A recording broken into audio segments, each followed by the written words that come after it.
Le Maroc vient de remporter la CAN U17 2025 devant le Mali. Ce match s'est terminé au tir au but, 4-2 pour le Maroc.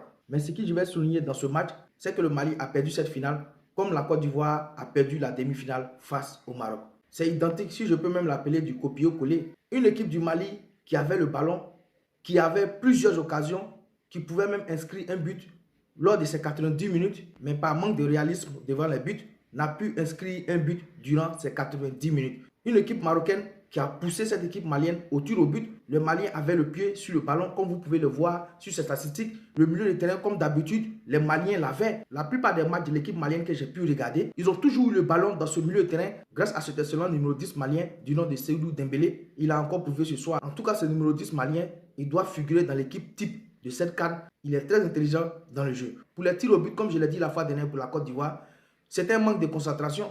Les Marocains étaient toujours concentrés. C'est comme si les Marocains avaient travaillé sur la sphère des tirs au but. J'ai dit cette équipe marocaine a beaucoup travaillé sur les vidéos. En quart de finale, le Mali s'est qualifié face à la Tunisie au tir au but. Donc ils ont regardé tout ça et toutes les équipes qui sont allées au tir au but avec eux, ils ont perdu. Le staff marocain, il y avait une petite bouteille d'eau, comme le gardien égyptien lors de la CAN 2021 au Cameroun. Ils avaient déjà écrit des trucs là-dessus. Quand j'étais sur le banc de touche marocain, pendant qu'ils préparaient les tirs au but, ils ont eu le temps de montrer aux gardiens où ils devaient plonger, où les joueurs maliens devaient tirer. Ça, c'est un travail de fond. Et on a vu cette même bouteille face à la Côte d'Ivoire en demi-finale. Le gardien marocain a regardé une bouteille où ils avaient déjà écrit les noms des joueurs ivoiriens où ils devaient tirer.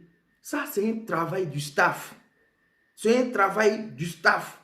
Parce que les gens, ils prennent des vidéos, ils travaillent là-dessus. Et ce n'est pas étonnant de voir cette équipe marocaine remporter ses tirs au but jusqu'à soulever ce trophée.